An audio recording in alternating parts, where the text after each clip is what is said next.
இப்போதைக்கு உங்களோட உண்மையான அடையாளம் யாருக்கும் தெரியக்கூடாது. சோ இப்ப வரைக்கும் நீங்க எப்படி இருந்தீங்களோ அப்படியே இருங்க, சரியா? அபினவ் சம்மதித்து தலையிசைத்தான். இருவரும் அறையை விட்டு வெளியே வந்தனர். இதற்கிடையில் அனன்யா அபினவும் அக்ரமும் இருந்த அறையின் கதவை கவலையுடன் பார்த்து கொண்டிருந்தாள். இருவருக்கும் இடையில் என்ன நடக்கிறது? அபினவ் வெளியே வர ஏன் இவ்வளவு நேரம் எடுத்துக்கொள்கிறான் என்பதை அறிய அவள் ஆவலுடன் இருந்தாள். அபினவ் இன்னைக்கு அந்த மோசமான மெடிசினை தான் டேஸ்ட் பண்ண போறான் போல. ரொம்ப சோகமா இருக்குல்ல? கல்யாணத்துக்கு அப்புறம் அந்த பாவப்பட்டவன் என்ஜாய் பண்றதுக்கு முன்னாடியே செத்து போயிடுவான். இதை கேட்டதும் அனன்யா அதிர்ச்சி அடைந்தாள். யாரையாவது கொல்வது அக்ரமிற்கு பெரிய விஷயம் அல்ல என்று அவளுக்கு தெரியும். அக்ரம் சார் இவனை மாதிரி சாக்கடையிலிகளை சும்மா விட மாட்டார், தொடச்சி எடுப்பாரு. பாரு, இவனும் உயிரோட இருக்க மாட்டான்.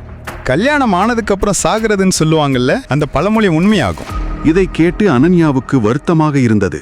அடுத்தவர் மரணத்தில் எப்படி யாராவது மகிழ்ச்சி அடைய முடியும்? ப்ளீஸ், அட்லீஸ்ட் அவரை பத்தி இந்த மாதிரி பேசாதீங்க. அப்புறம் என்ன மாதிரி பேசணும்? அவனோட லட்சணம் அந்த மாதிரி இருந்தா அதுக்கேத்த மாதிரி தானே பேசுவாங்க. தேவன், அவ சொல்றதும் சரிதான், நீ சொன்னதும் கரெக்ட் தான். நாம அவரை பத்தி அப்படி பேசக்கூடாது. எப்பவுமே என் தாத்தா செத்து போனவங்களை பத்தி தப்பா பேசக்கூடாதுன்னு சொல்லிக்கிட்டே இருப்பாரு. முழு வீடியோவை பாக்கெட் FM தமிழ் யூடியூப் சேனலில் கண்டு மகிழுங்கள்.